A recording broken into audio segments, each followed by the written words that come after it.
Kriya Yoga is often spoken of as a science of self-realization, the science of awakening, the science of enlightenment. In Paramahansa Yogananda's book, Autobiography of a Yogi, in chapter 26, he speaks of the science of Kriya Yoga.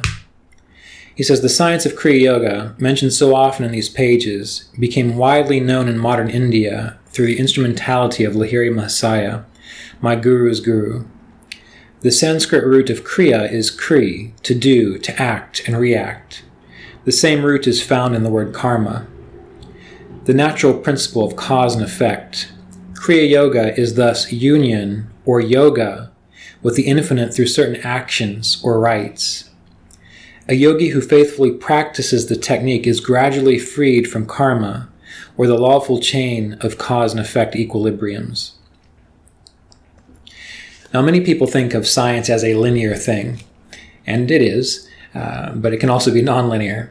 And one of the reasons we have such a focus and emphasis and love for and fanaticism for books on formulas for Kriya Yoga practice and learning these certain techniques, these higher techniques, these more advanced techniques, these purer techniques, is because we often think of science simply as something linear, where you take A plus B equals C.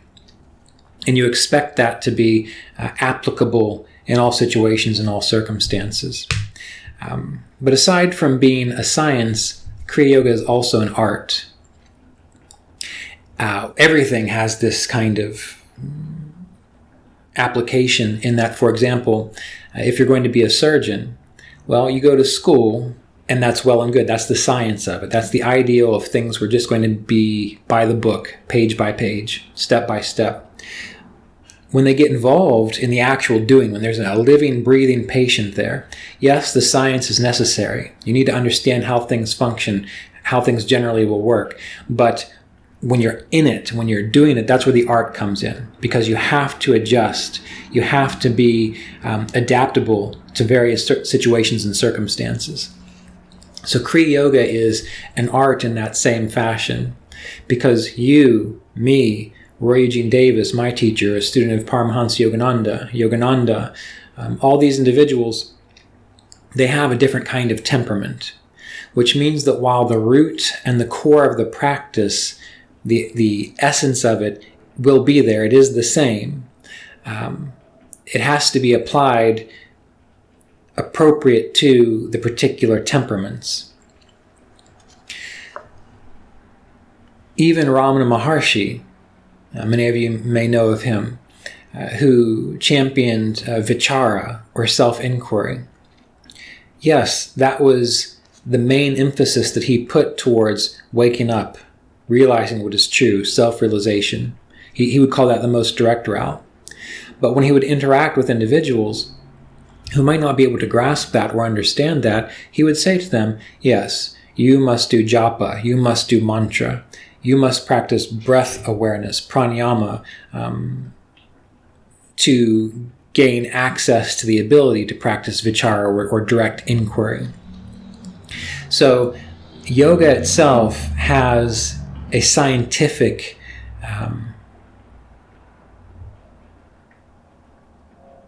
way of changing consciousness. And by scientific in this fashion, we're talking about a repeatable way, meaning if you follow the principles, if you apply what you learn uniquely to your life situation, which is the art, then you experience inner contentment, peace, liberation, greater wisdom, a sense of connection to the wholeness of life. So the difficulty with teaching Kriya Yoga and even applying Kriya Yoga is that while there are fundamental principles, that the application of them will be different depending on who is doing it, who is doing it. But it can be very simple, really. When you learn the appropriate techniques, and when Yogananda was leaving for the West, Sri Yukteswar told him to teach Kriya Yoga based on the principles from the Yoga Sutras of Patanjali, from Patanjali's Kriya Yoga. And within that text, we have the fundamental understanding and procedures about what is happening. For example, for all people, whether they're more devotional, bhakti yoga, whether they're more kind of caught up in their mind sometimes, jnana yoga, whether they need to be doing more service, karma yoga, it's always going to come back to those fundamental principles spoken of in the Yoga Sutras of Patanjali, which is abiding as the self. Abiding as the self. Within the first few sutras of the Yoga Sutras of Patanjali, there is this discussion that the practice of yoga is abiding as the self and practicing non-attachment. So right there we have the essence of the science. The essence of the science. Abiding as the self and practicing non-attachment. The meditation techniques that we learn give us the capacity to do that. Give us the capacity to do that. When we learn the Kriya Pranayama techniques, life force arousal, the Pranayama, Jyoti Mudra, the emphasis in those techniques is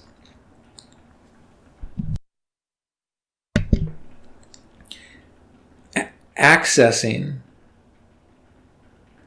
the body, the mind, the breath, such that we will catch glimpses of stillness.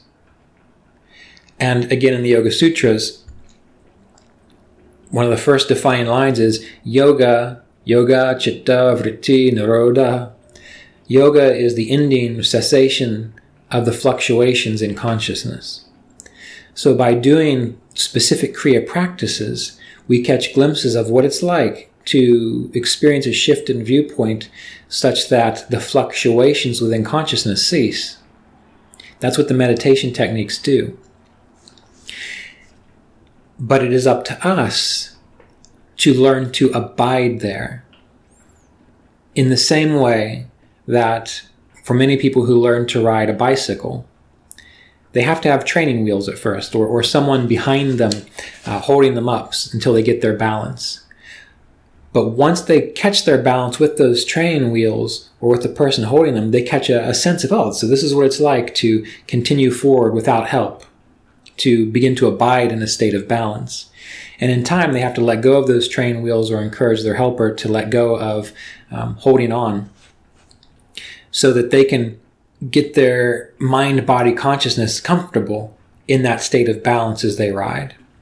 And this is the way the Kriya practices work. They give you those insights, but then you have to say, all right, here I am. Now, how can I stay here? You learn to abide in that state, to exist there.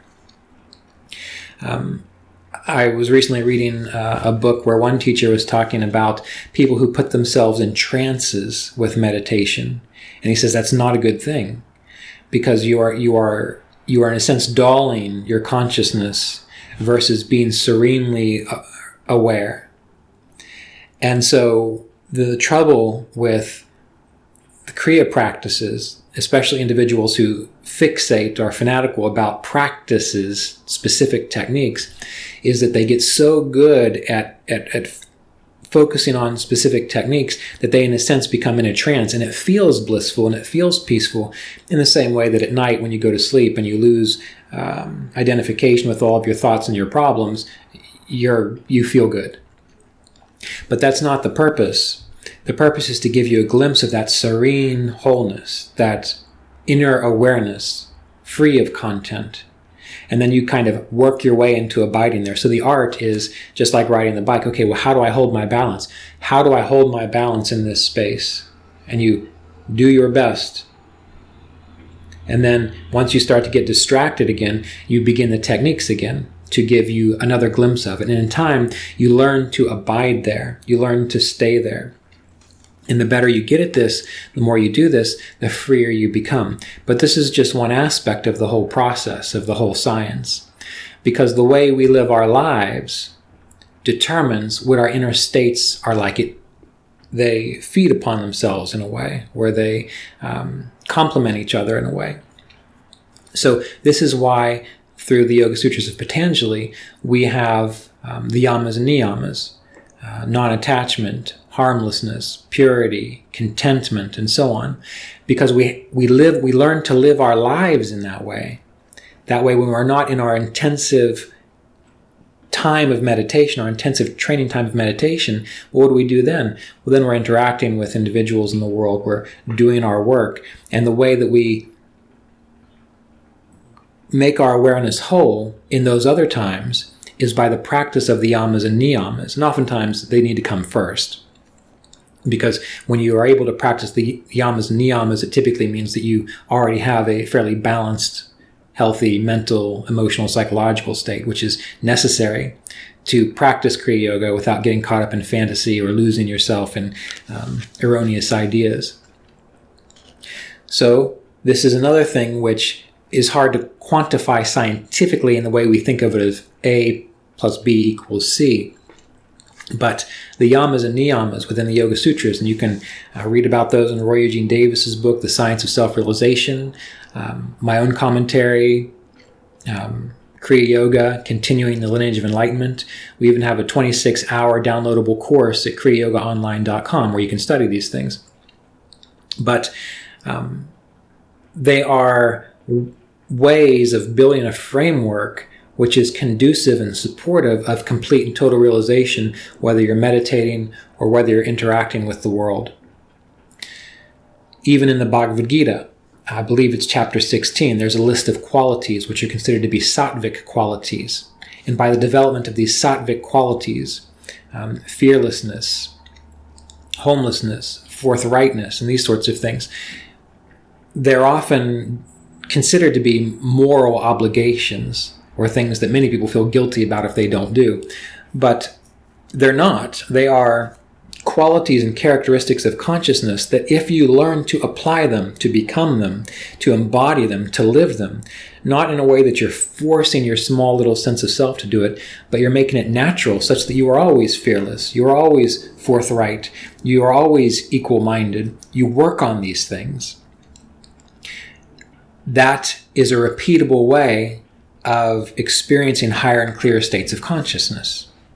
So we can remove this idea of moral obligations or guilt or feeling bad about it, because that's how most people have been controlled through religion. And this isn't about controlling you through religious precepts. This is about understanding how consciousness works.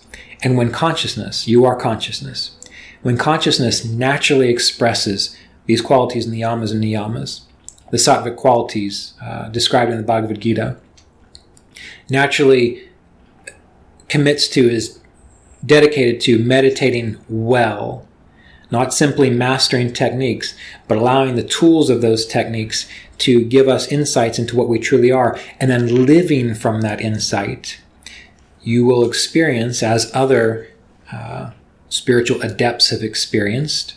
And I even hesitate to call them adepts or masters, because it is our natural state, and it is what we're all meant to grow up into, just like adults have an adult human body. Well, that's not really necessarily an accomplishment. That's the way it's supposed to go anyway. Spiritually speaking, all we're doing really is participating with, cooperating with the natural growing up of consciousness. That's what spiritual practice is really all about. And doing the work of meditation, doing the work of living in accord with these principles, is creating the structure so that it can happen effortlessly and naturally. Just like as a child grows to an adult, if you give them the right nutrition, the right exercise, the right access to sunlight and joy and support, they will naturally grow into a healthy, happy adult. If we learn to embody and understand and practice these things discussed in the Yoga Sutras of Patanjali, in the works of Paramahansa Yogananda, Roy Eugene Davis, Swami Shri Yukteswar, and their successors, and you do it methodically, it will result in clarity. It will result in self-realization. It will result in this natural growing up, spiritually speaking. But we always have to remember the art side of it, because too often individuals will try to mimic their life after a particular teacher, or they'll try to mimic their life after a particular ideal. And in this, there are no mundane ideals, meaning your expression through this body, through this mind, through this personality could be radically different than someone else's, but person A and person B can be equally as enlightened and clear. So we have to apply the art of studying the theory, which you learn from teachers and you learn from books. But the art is, how can I engage this in my life, in my own unique expression in this world? Maybe someone tells you, you have to study vichara, you have to study self-inquiry, and they say this is the direct route to it. And you look over it and you don't really understand anything that Ramana Maharshi is saying or his students. And you think, well, I would love to try to do this. And you do, and you don't quite get anywhere. But maybe for you, you need to practice mantra and pranayama to gain those flashes of insight, so that when you go back and you read, for example, discussions on self-inquiry, it makes sense to you. Or maybe someone says you need to read the Bhagavad Gita and the Yoga Sutras, and you understand the Bhagavad Gita, but the Yoga Sutras seems a little hard for you. You can't quite process it as easily. Well, you keep your attention on the Bhagavad Gita, you apply what you learn there, and you keep going back and looking at the Yoga Sutras until they start to make an equal amount of sense. So everyone is going to come out a little bit differently. Some people need to engage in lengthy chanting of Om or mantras or devotional chants so that they can calm down their mind and their emotions enough to meditate well. Others don't need to do that at all. So we have to be very aware that our temperaments are different. And this is where the art comes into play. This is where the art of Kriya Yoga comes into play. But the essence of it all is the same. And you may hear me talk about Ramana Maharshi, and you might think, well, he's not a Kriya Yoga teacher. Well, the self that Ramana Maharshi is talking about is no different than the self that Paramahansa Yogananda talks about when it comes to self-realization. And just the simple fact that within the Yoga Sutras, a prime text on Kriya Yoga, it is described that yoga is abiding as the self. And Ramana Maharshi's approach of self-inquiry, they're not separate things. They're just different. There's a different emphasis there. As I mentioned, Ramana Maharshi would recommend people to practice pranayama, to practice mantra. So we need to quit looking at it as though this is different. If a teacher has realized, we can look at it as a valid source of information. And as we see in Yogananda's discussion on the science of Kriya Yoga is thus union with the infinite through a certain action or rite. So anything that you do is a Kriya. Anything that you do which contributes to higher awareness, clarity of consciousness, is a Kriya applicable to Kriya Yoga. Contemplation is something extremely valuable. Self-inquiry is a type of self-contemplation. And that's talked about in the Yoga Sutras.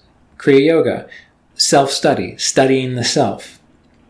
So all of this is tied together. We simply have to learn where are we and how do we begin to step into this river, into this current of practice based on our capabilities, our mental emotional capacity, as well as our energy levels and our temperament. And of course, this will change through time. So you don't necessarily want to think that wherever you begin, you're going to stay that way forever. You start where you are and you see how you adjust and you grow. Again, this is where the art comes into play here. It's being adaptable, being able to adjust to changes within your states of consciousness. And this will happen. For example, I remember Eugene Davis talking about Yogananda. And Mr. Davis met Yogananda towards the end of Yogananda's life. And Yogananda would often say that he saw things differently than he did, say, when he wrote Autobiography of a Yogi. He would say that he was more of an absolutist, meaning he paid more attention to the absolute, infinite, timeless, consciousness free of definitions, rather than, say, maybe when he was younger and he needed to meditate on, give devotion to Divine Mother, or speak about it in that way. There was a growth in that regard. And we all we'll do that as we step onto the path of Kriya Yoga. And we begin to apply the science of it. We begin to engage the art of it. The science you learn from teachers. You learn from books like the Yoga Sutras of Patanjali. The art is how you grow with it, how you apply it. In the same way, a musician can learn the scales from a teacher, can learn the music theory from a book. But when it comes time to actually compose or play something, all of that comes together in that unique experience for them in that moment. So the same is true for our spiritual practice. And this is in alignment with even the teachings of the Bhagavad Gita. When Arjuna, when infinite consciousness, Krishna, reveals himself to Arjuna, it's overwhelming to him. And the idea is, Krishna says, this is how I will appear to you. I will not appear to anyone else like this. So it's an emphasis towards the point of, while all of this is one thing, all of this is whole, all of this is infinite supreme consciousness, while we are involved in a mind, a body in this world, like Arjuna was, consciousness will appear in a way that is unique. Infinite consciousness will develop in a way that is unique, related to each individual perspective. Now, of course, through the process and through the science, we eventually lose our attachment to a particular perspective. And we'll worry about that when you get there. But in the meantime, we have to understand the science, understand the principles, while being adaptable and open and not being rigid, figuring out how that art works for us based on where we are. And if you have a skillful teacher, often they can help you to see that. Trouble is, you need to listen to your teacher. Too many people get in their mind, they want a teacher, but then they want the teacher to confirm what they think is right versus paying attention to the experience that the teacher actually has. It's hard to find a trustworthy source, but the way you find the trustworthy source is to simply pay attention to the information that is being shared, apply it, and see what the results are going to be. And don't be afraid to trust yourself and say, well, this isn't working, so I'm going to let that go. You need to give it enough time, though. For example, people used to say to Yogananda, I come to your lectures and I love listening to you and I can appreciate what you're sharing, but how do I know it's going to work for me? And Yogananda would say, well, all you can do is try it. Try it for 6 months. Really try it for 6 months. Put aside your preconceptions and try it for 6 months and see what happens. He would tell people that, he would say, you're like a person who has looked at all the different kinds of apples, has studied every species of apple, has learned what everyone says about what an apple has tasted like, but you've never actually bitten into an apple.